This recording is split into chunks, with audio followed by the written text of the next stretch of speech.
HE News, episode number 11.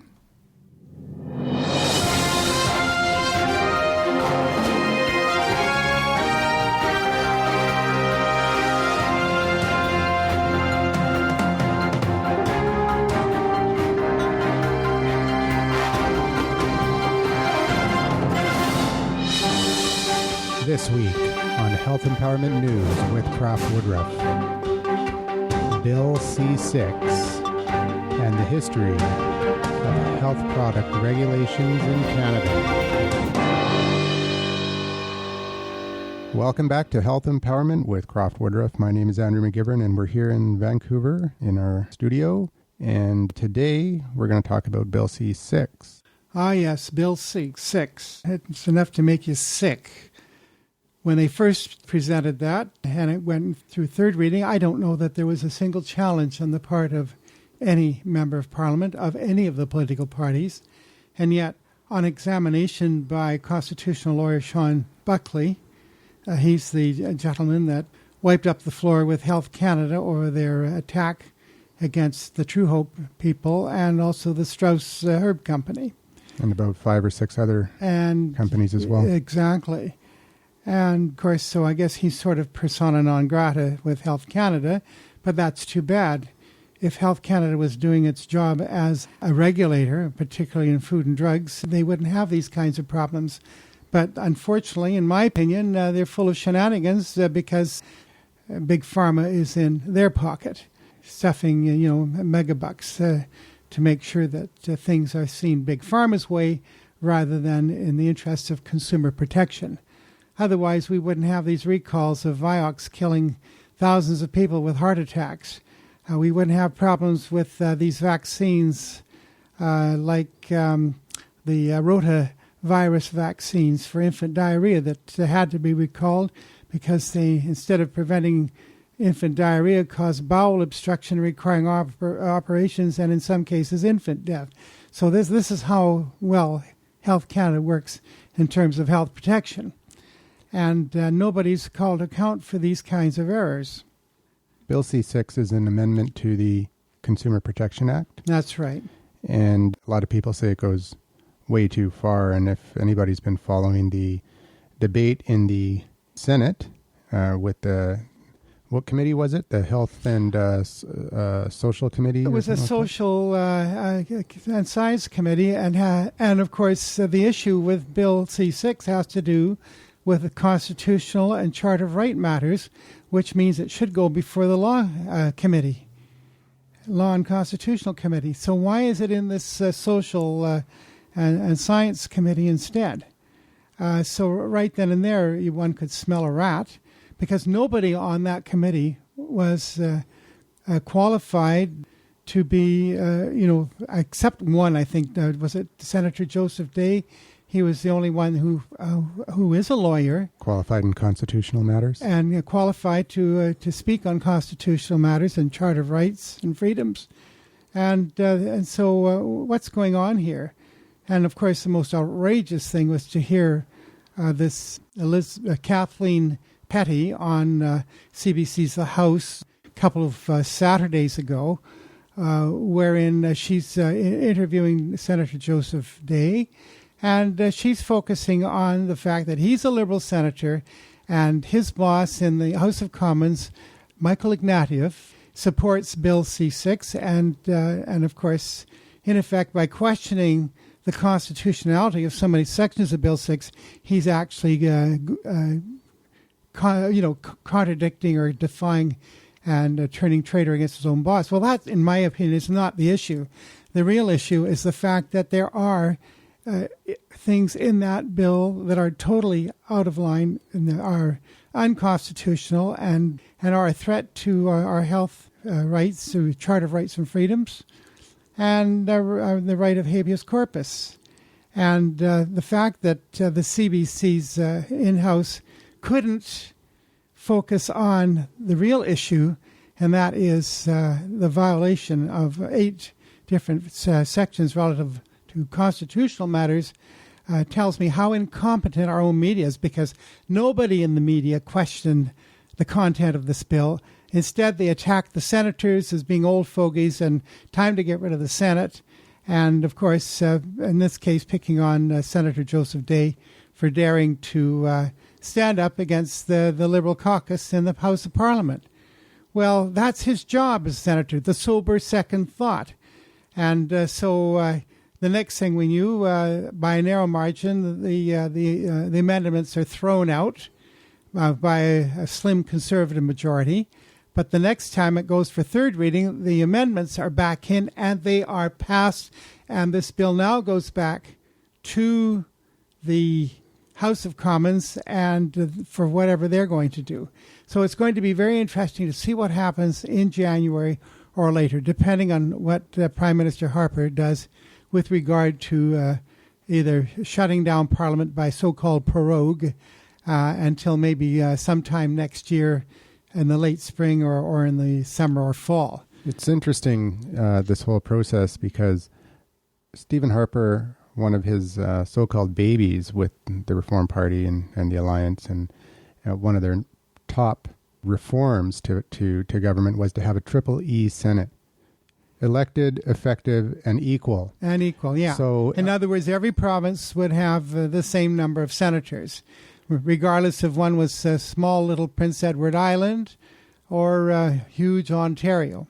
Exactly. And just like the United States, every state has 2 senators. That's it. So we've got a situation where the Senate actually was doing its job, being effective at turning back legislation that they saw as defective, not good for Canada. And, of course, Stephen Harper tried to run it through the Senate. Well, he stacked the Senate, and he will have an opportunity, I guess, in January to stack it even further because there are a couple of vacancies, so he can top it up and have a Conservative majority. So Bill C-6 has provisions, and this is what people are upset about. This is what's raising all the controversy. Eliminating the rule of law, the rule of trespass, allowing inspectors to make decisions without going before court. Before we get more into that, let's talk about the whole background story here, because basically what's been happening over the course of the whole natural health product industry history, they've been operating in a gray area. Is that true? Pretty much. The problem is that Health Canada decided to introduce this so-called, I guess, natural product category as opposed to the drug identification number that is now current for vitamins and minerals and any health product that makes a claim or has a health claim attributed to it. And, of course, that applies to drugs. So you have all the prescription drug and over-the-counter drugs. They have a drug identification number. And they have some so-called evidence that what they claim the product can do, and they have a drug identification number authorizing them to do that. That's right. So Health Canada regulates foods and regulates drugs. Yes. And you can't legally make a health claim on a food. You can make a health claim on a drug. So now you've got this third category that's derived from food, but it's making the health claim of a medicine. Yeah. And so the industry was kind of in a quasi-illegal status. Yeah, it's absolutely ridiculous, the situation that they're put in by this really half-assed legislation, the way they've gone about it. First of all, show me a disease that is caused by a drug deficiency. And I'm talking about synthetic drugs that do one particular thing to the body to either suppress a fever or suppress inflammation or else counteract some other condition, maybe poison a cancer cell, or as an antibiotic kills a tubercular bug or some other germ or critter that causes a disease condition like malaria or whatever. That is one thing. But a vitamin deficiency can cause all kinds of problems and can only be corrected by adding that vitamin to the diet. Whole lot of difference between that and drug. There is no drug that causes a disease by being deficient in the diet, but you can create deficiency diseases by any number of deficiencies in certain vitamins and minerals. Some it's harder to do than others because some things are more common in the diet than others. But if vitamin C is missing to a great degree, you're going to see signs of scurvy. As I pointed out in a previous program, they're now seeing scurvy showing up in school children in the United Kingdom. Now, Great Britain is a relatively affluent and modern state. Scurvy is something that was supposed to pretty well disappeared at the end of the 19th century and pretty well into the 20th century with modern food technology, being able to ship fresh oranges pretty quickly around the world. The same way with other fruit and vegetables. You know, here we are in the cold north in the dead of winter, and we're getting fresh fruit and vegetables from the deep southern U.S. or northern South America, or from South Africa, or places like New Zealand or Australia or Asia, whatever. And so it's a whole different ball of wax. But why are children coming down with scurvy in the United Kingdom? I could think of a number of reasons. There's a product that's on the market that could only be termed synthetic orange juice. It has the color of orange juice. It even has a funny name implying sunshine. But the fact is that vitamin C is not the sunshine vitamin, and vitamin D is. So there's a misnomer in that label. And how did that ever get approved as a health or as a food, period, never mind a health product, but as a food? Because it is, to an ignorant person, a person who isn't up on nutrition, they would think that this is, a nutritious drink to be given to their kid. And, of course, there may or may not be vitamin C. But vitamin C, once it's out in the open, it does break down and deteriorate and loses its effectiveness. It is absolutely absurd. That's a perfect example of where Health Canada has fallen down, as far as I'm concerned. Well, when this controversy started back in, was it the 90s? Early 90s? Yeah. It's been an ongoing problem before that, but the industry decided they wanted to be recognized as a legitimate industry. Well, aren't they now? I mean, after all, they get a business license, they buy land or rent property, and they have to meet all the qualifications for buying and selling and collecting and paying taxes, whether it's federal or provincial sales tax and other hidden taxes. So, and then the next step is, of course, stocking food and vitamins. Now, yes, but then they still can be hassled by the regulatory body, Health Canada, because they're in this quasi-legal situation, selling a drug without a license, basically. And you have overlapping situations with the municipality in terms of the state of hygiene in the store, in terms of cleanliness and stock turnover and things like that, which is all well and good. In my opinion, I think that it's important that people who are in the retail trade, whether it's vitamins only or food and vitamins, they should make sure that they have staff who take a course a fundamental course in the basics of nutrition, and not only in terms of the nutritional content of foods, but as well the nutritional value of vitamin and mineral supplementation, and even a herbal course is a good bet. And they have a well-rounded sales staff to ensure that these things are done. So you can go to a health food store nowadays and walk up to the counter, and what you've got is just a person that's interested only in selling and can't give you very much information on the product that you're interested in. So what you're talking about is regulations that make sense to actually keep the product safe and clean, and also to have knowledgeable staff that know what they're talking about. That's right, and they're not going to sell customer item B when in fact they need item A instead, and that sort of thing. And they ask a customer what is chelosis, and that's an easy one to overlook. That is a riboflavin deficiency, and the signs are cracks in the corner of the mouth. But there are other signs of riboflavin deficiency: sensitivity to bright light, as well as the inability to adjust your seeing or your sight from going from a bright room to a dark room, and vice versa. Okay. Riboflavin plays a very important part. So after, the industry was wanting to have some recognition and some protection from Health Canada, they started talking about having a third category. So this went to a committee in Ottawa, and there was 51 recommendations that this committee had come up with, basically. And it was an independent committee. It was, well balanced, and so there was good input from people who had the qualifications as pharmacists as well as nutritionists. And the industry, the health food industry, the natural health products industry was quite happy with the recommendations, but not Health Canada. So basically everybody was happy except for Health Canada. And from that, there was an MP, Dr. James Lunny. A chiropractor by profession. MP for Nanaimo, Alberni. He sponsored a bill based on these 51 recommendations called Bill C-420, which basically said that foods are not drugs, and that the food industry, the natural health product industry should basically be deemed part of the food industry and allowed to make reasonable health claims based on scientific data. And subsequent to that, Health Canada, after the bill was defeated by...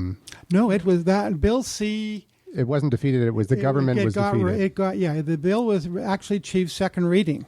All it needed was third reading to become law. Or in effect, and instead the government was called defeated, an election, or called an election, and of course the bill died and was never reintroduced.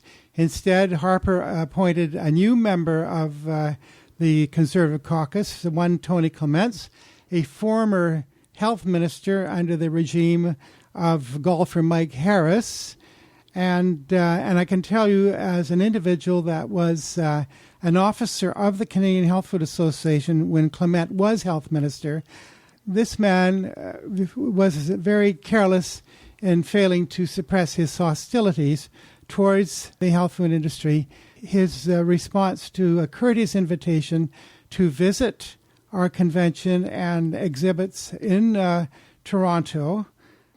The bottom line is that the refusal was abrupt and, in my opinion, very rude. And so we knew right away where Mr. Clement was coming from. The next thing that happened after the bill was defeated due to the calling of the election. It's significant that they didn't get a majority either after that election. No. But the next thing that happened was that they came out with the Natural Health Product Directorate. Yeah. Which created a situation where products now had to be approved before they could be on the shelves in Canadian health food stores. And if they didn't have the approval number, then the company would be breaking the law and be taken to court. And this is what happens. And you have companies that go through all the hoops. True Hope is a perfectly good example. The Strauss Herb Company was another example. There are other companies whose names don't immediately come to mind. There was one based in Victoria. They had an awful time trying to get approval, in spite of the fact that they had gone through all the hoops. And it shows you that the bias that is going on in Health Canada. And of course, these companies were taken to court. Health Canada was subsequently defeated in court. The courts ruled against the government. Unfortunately, when a bureaucracy loses, they seem to get a vendetta, because that's the appearances that I see the way all of this is turning out.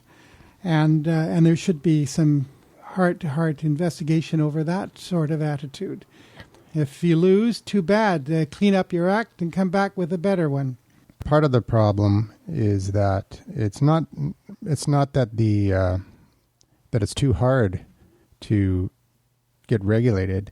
It's that a lot of these companies have 20, 30 different SKUs, 20 or 30 different products, but you have to apply for a natural health product number for each one. That's right, and it can take months. And not even that, because they're giving you time to do it, but each one costs a lot of money to get the permit, right? Well, you've got to run maybe some clinical trials in some instances.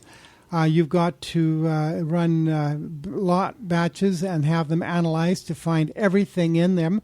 When you have a multiple vitamin and mineral that might have about 20 or more of items in it, when you do a test, it's not likely you'll find all of them showing up in the first test, and it's maybe the second or third or fourth or fifth analysis that shows that all of the specified ingredients are present in the product. So that's the kind of expense that you can run into. Mm-hmm. It's different if you're dealing with just a single item like a single B vitamin. But if you've got a multiple B compound that has about maybe 11 of the recognized B vitamins, that might be, considerably more expensive. Unlike vitamin C, which other than if it's in a ascorbate form like sodium or calcium or magnesium or some other mineral ascorbate or multiple mineral ascorbate form, will be a little pricier. But straight ascorbic acid, no big deal. So the situation was compounded because there's a lot of good American products. Yes. And American companies that are exporting to Canada also now have to go through this natural health product regulation. So there was thousands, 20 or 30,000 products that just suddenly stopped coming to Canada because they aren't, willing to spend the money for a small market. Well, especially Canada is 35 million people. I mean, this is a market that is not much bigger, if at all, than the state of California. So, they're already doing very well in California and other equally or more populous states. So why should they bother with going through all these hoops with Canada? So you can see that manufacturer's point of view. On the other hand, if they had some senators and congressmen with a little more guts and gumption, they could make an issue over the Free Trade Pact that Canada's actually using these regulations to prevent cross-the-border trade, because it seems that it's much easier to get a product into the United States from Canada than the other way around. At least I know that there are some companies that have moved into the United States and are doing fine, as well as maintaining a business in Canada. In the U.S., you don't need to go through that kind of a process. The only thing is you have to justify your claim, and there's nobody. I don't believe there's very many people in the natural health product industry that's against that. No. Sean Buckley, the constitutional lawyer, he says that he's not against regulating the industry. Neither am I. I think it's a very important factor because you can have companies make a mistake, such as what happened in New York way back in the 70s when the selenium, which in 200 micrograms is really a very safe and a very effective potency for what it's supposed to do as an antioxidant. But if you have 1,000 times the concentration, now you are looking at something much more potent. And the potency of 150 milligrams instead of the 150 micrograms that it was supposed to be as listed on the label, even then it took 3 months for the user to develop symptoms of selenium poisoning. All that was necessary for that individual to do was stop taking the product, not take any selenium of any significant potency, because there are some foods that you're not going to be able to avoid it anyway. But after about just a few months, the symptoms disappear and it's gone. It can reoccur if you take vitamin E, because vitamin E potentates or makes the selenium more potent, and vice versa.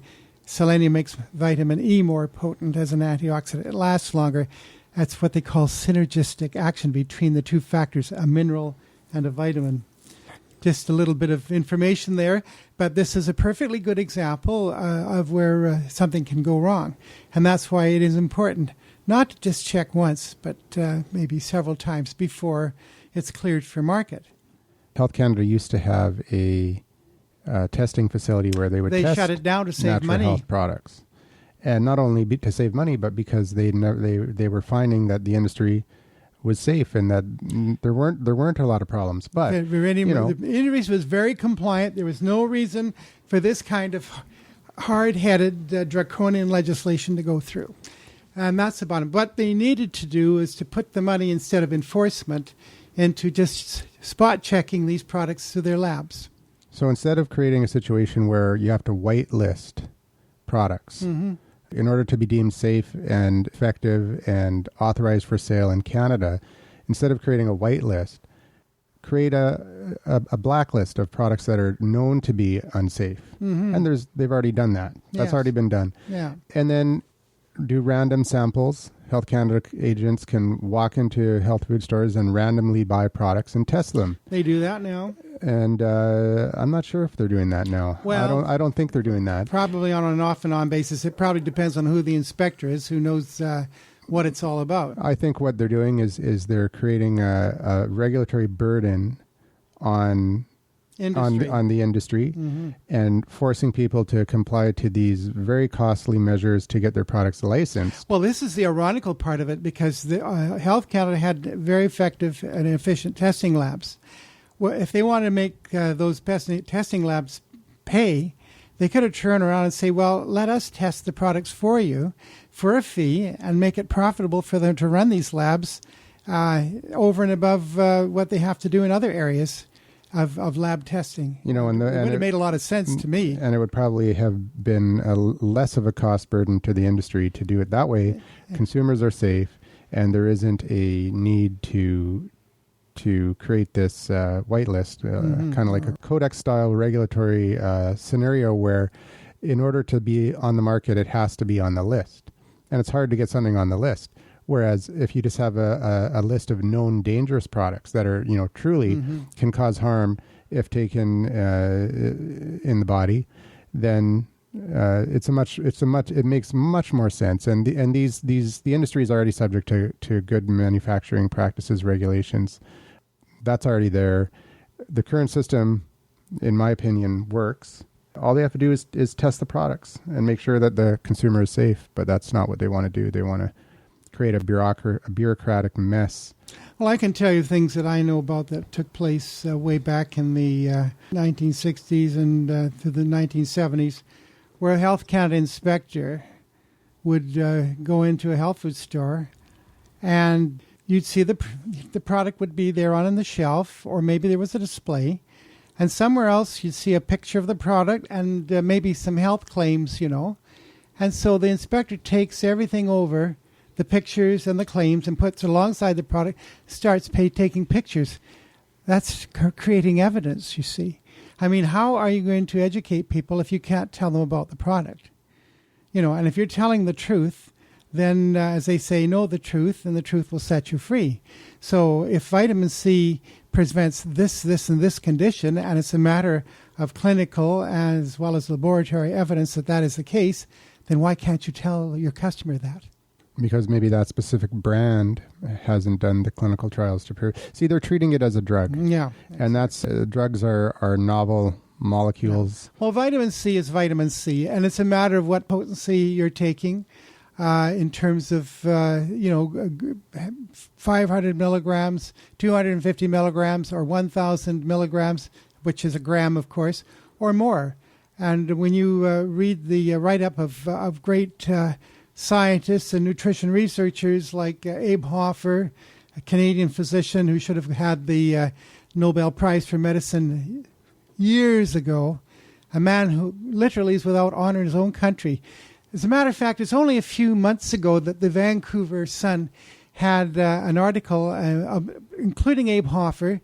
There was about 5 things they're talking about for multiple sclerosis, and it was Abe Hoffer's protocol that worked. The other ones didn't. So why aren't we hearing more about that? Interesting. And so I mean, this is sort of nonsense that is going on. And of course, I have very little respect for the news media that we're saddled with in this country now because of the fraudulent stories about vitamin toxicity or vitamins are causing cancer. I mean, these are totally absurd. It is more likely without vitamins that you will get cancer. And that is an established fact. So moving along with the timeline here, shortly after, 2 or 3 years after the Natural Health Product Directorate came out, they introduced Bill C-51 to the legislature. And just like Bill C-420, it died in the election, the call of the election. But Bill C-51 was an amendment to the Food and Drug Act, which really got the industry up in arms. It was jumping from it was jumping from basically from the kitchen floor onto the stove, you might say, and then of course they followed after that with Bill C-6. At the same time, or around the same time, they came out with Bill C-52, which was an amendment to the Consumer Protection Act. Basically, it had the same kind of draconian measures of Bill C-51, but it regulated everything else. So Bill C-51 regulated the natural health product industry, and Bill C-52 regulated all other consumer products. And now we're back to Bill C-6. They reintroduced Bill C-52 as Bill C-6, and that brings us full circle. Mm-hmm. Bill C-6, what are the implications with Bill C-6 to the natural health product industry? Because the critics of the movement against Bill C-6 point out that it clearly states in the legislation that natural health products are excluded from the regulations. Well, they say that, but... Well, Sean Buckley said that once legislation is passed, small amendments can be made without parliamentary approval. That's right. So the orders in council. So the bill could be amended to include natural health products. Yeah.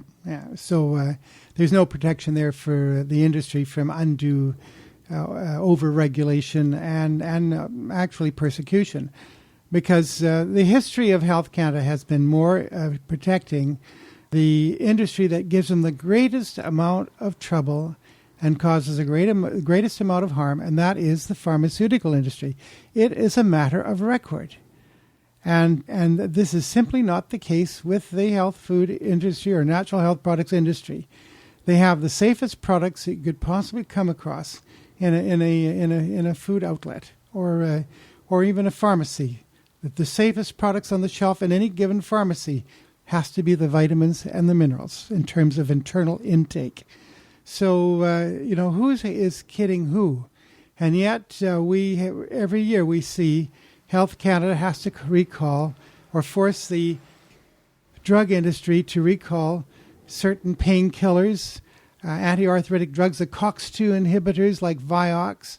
The Celebrex is still on the market. It causes the same problem that Vioxx caused, and that is heart attack and heart failure. The same thing with drugs like Lipitor. These cause heart failure because they cause a nutrient deficiency. I sent a letter off to a couple of MPs that I sometimes have correspondence with and pointed out that if they can afford the $300 US, they can order a used copy of Drug-Induced Nutrient Depletion Handbook.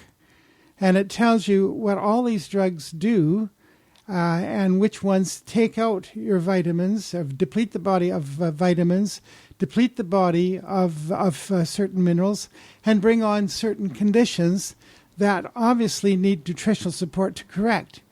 Because sometimes that's how a drug works, by mobilizing a certain vitamin out of the tissues, and then when it's gone, and then that's it. The body's got nothing. And then the side effects start taking over. And it just seems that doctors don't understand this. Many pharmacists do understand this.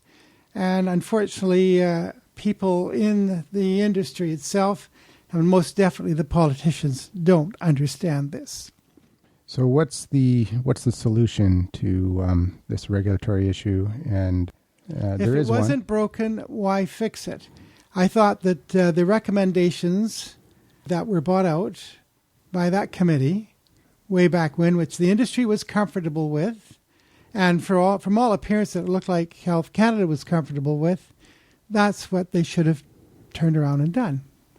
That's what they should have accepted. That's what they should have done, yes. Yeah, and they wouldn't have all this hassle. They wouldn't have, there's 600,000 people that I'm aware of who put their thoughts and irritations into writing, as well as, emails and telephone calls and letters and such. Well, it was the single largest petition in Canadian history. Exactly, and the Senate wasn't prepared to ignore that. Now, maybe Mr. Harper might want to think twice about it, because 600,000 irate Canadian citizens could be enough to cause Mr. Harper to lose some key ridings and lose even his position as being able to form a minority government, let alone a majority government. Constitutional lawyer Sean Buckley, we've been talking about him for a little bit today. He did come up with a solution called the Charter of Health Freedom, which basically would create a separate ministry, separate from the Ministry of Health, called the Ministry of Wellness. Yeah, now there's a thought. The Ministry of Wellness would regulate, or the Ministry of Health would do exactly what it does now, except they would only have jurisdiction over pharmaceutical drugs. The Ministry of Wellness would take over control of natural health products and foods. And it goes into a lot more detail than just that. They set up a health ombudsman that can deal with issues that come up between manufacturers, retailers, and people in the industry and government inspectors. Because, of course, there is a regulatory part of this, and they recognize that the industry does need to be regulated, but there should be some recourse and there should be some provisions to allow for the person who is being accused to show their case, and if they're innocent, then to be vindicated. Yeah, or exonerated. Exonerated. Yeah. Yes. So the thing is that right now what we call the health industry is really a sickness industry, because all they're doing is treating symptoms. They're treating an effect, and very little are they dealing with causes. The causes that they do deal with are things like hygiene, cleanliness in every respect, from food handling and preparation to personal hygiene and that sort of thing. And, of course, things like antibiotics and vaccines, if you're into vaccines. That's the extent of so-called wellness or health care, if you will. When in fact it is some of it prevention, yes, absolutely, but a lot of it is after the fact. The disease has already entered the house, and the door has not been locked in time, and now they have to deal with the effects, and instead of finding out what caused the problem in the first place, basically a bad environment, pollution, unsafe working conditions, depending on what we're looking at, and bad diet, toxic diet, unbalanced diets, whatever, nutrient-deficient diets, all of these things in many combinations can impinge on a person's health and well-being. Lack of exercise, lack of fresh air, exposed to polluted air, all of these things have to be, and government does to its best, I guess, to deal with these different issues. But the bottom line is that they're still not getting to the core of the matter, and that is that we are the sum total of what we eat, drink, breathe, as well as manage to eliminate. And, of course, the exercise that comes into it and that.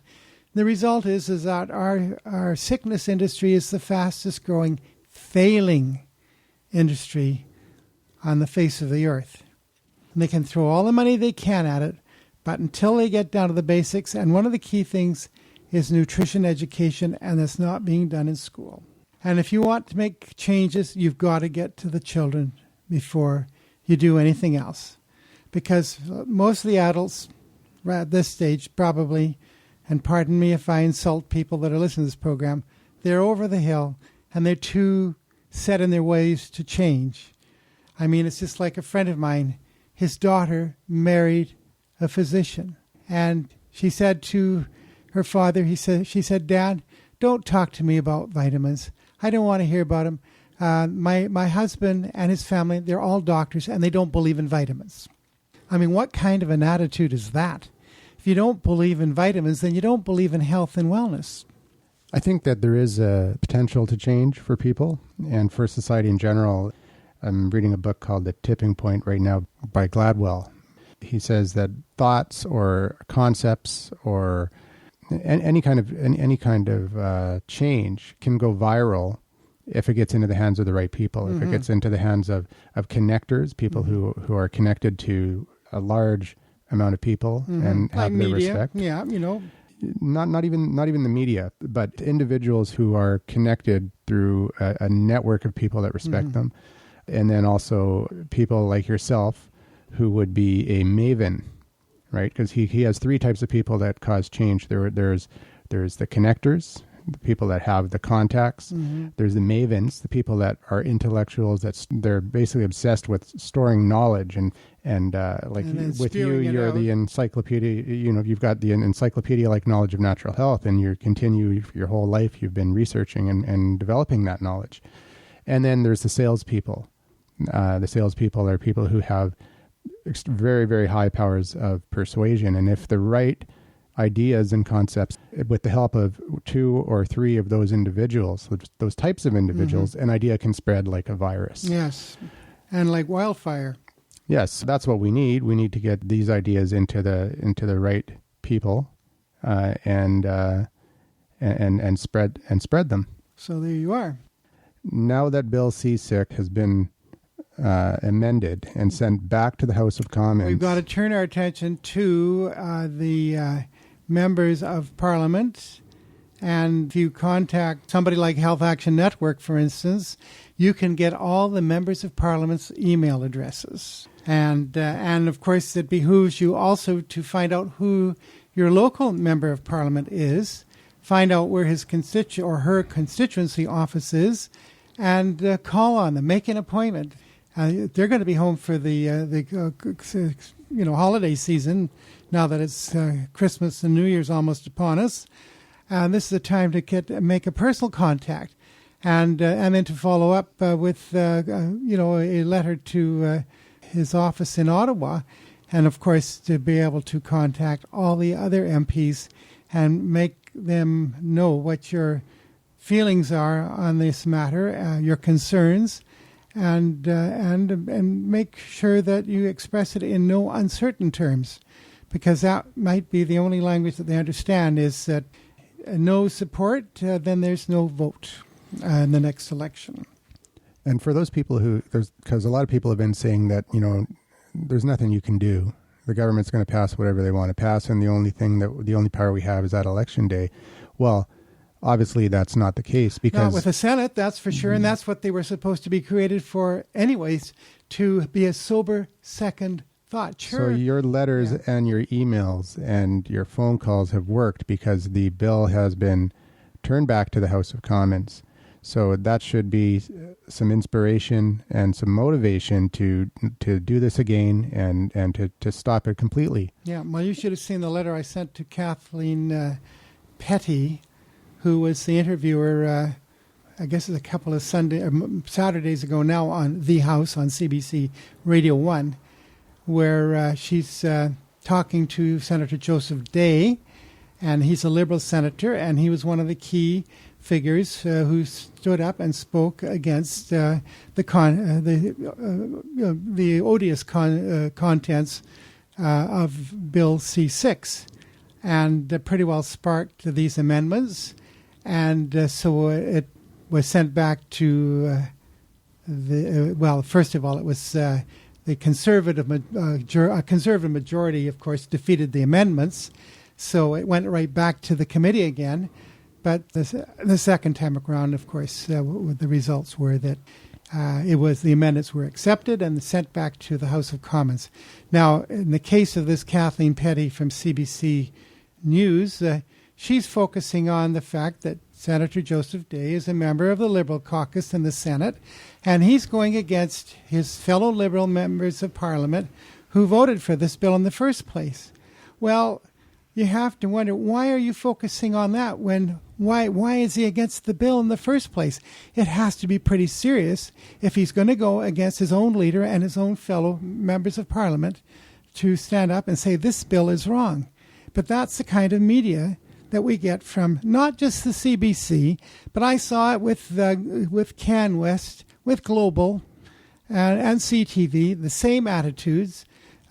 Big mouth Lionel Green on the a global station, I guess it is, in it's about 5:40 a.m. In Ottawa, and the guy's just a big mouth and doesn't know beans from the bag when it comes to constitutional matters.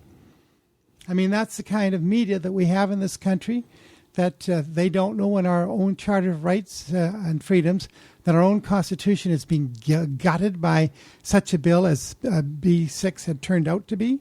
Unbelievable. Well, a lot of people think it's just a bunch of complainers who are complaining for no reason. But when you actually look at the bill and look at the provisions in detail, it becomes pretty clear what's happening here, and it's pretty scary. Yeah. Now, there were a couple of people out there that had developed some really good tools on the internet. I'll post them in the show notes. One of them, I think, was from the Coalition for Health Freedom, where you could log into the website, and it would come up with a form letter. I think it was a form letter that was written by David Rowland, and you could send his form letter with your name, or you could write your own individualized letter. I wrote my own individual letter. And you hit submit, and it sends that letter to every member of the House of Commons and every senator simultaneously. So it takes the work away from you to write individual letters. Everybody. Oops. It would send the letter to every individual senator and every individual MP. There was another website that you could go to and do the same thing, but it would send a fax to the senators. So they're getting faxes, they're getting emails, and it basically allows you to use leverage and to maximize the use of your time, because who wants to sit there and write an individual letter to every member of Parliament and every senator, and then individually mail it or individually fax it? You can do it in one easy. Using the system, you just do it once and it goes to everybody. Yeah, and of course, it's kind of funny because I have a very good friend who doesn't believe in why bother writing to your MP or your senator or your provincial MLA, because they don't do anything anyway. They'll just go along with the dictate of whatever is the governing party. And I think that this is a perfectly good example where this individual's proven wrong. That you can move what it seems to be an immovable object to see things in a different light. One other thing that crossed my mind is this, that, they have to realize that, for every one of those letters that they get or emails or faxes that they get, there might be about 10 or more very disgruntled people that are very angry. They may not put their thoughts down on paper or on a fax or email, but they may take their resentment with them into the polling booth. And that's actually true. And that's where it's really going to count. They have a formula for that, and I think it is something like 20 for every letter that they get. There's 20 people that have the same sentiment. The bottom line is, the more letters they get, the more phone calls they get, the more individuals that show up at their office. And that's probably the most powerful thing you can do, because you're taking your own personal time, and you're making an appointment with your MP, and you're saying, look at what the government is doing. I don't appreciate this. What are your thoughts on it? And the more people that do that, the more influence we have as an electorate. Yeah, for sure. Well, we're going to see what happens, and this is what we have to do, is to keep the pressure on.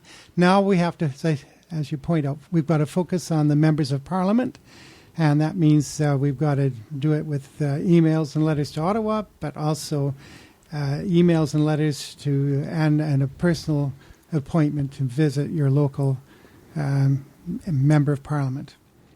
Okay, and I think we're going over on time again, but... Well, you've got lots to cut out anyways with all my insults towards Harper and Company, so... Yeah. So maybe I can save those in a separate file and do a Croft WOODRUFF uncensored episode later. Yeah, a real rag, Yeah. Okay, so that's it for this week, and we'll have more on this issue as it develops. And If you enjoyed this episode, please leave your comments at the bottom of the post here at www.foodsarenotdrugs.com. If you're listening from the website, you can just scroll down to the bottom. Otherwise, you can enter it in on Google or directly into your web browser, www.foodsarenotdrugs.com. And you may notice that we do have a little tip jar on the side of the website there. We are doing this podcast for free because we enjoy doing it, but also if you really enjoy it, feel free to support us a little bit. Your donations are appreciated. See you again next week, Croft. And thank you very much, Andrew, and always a pleasure.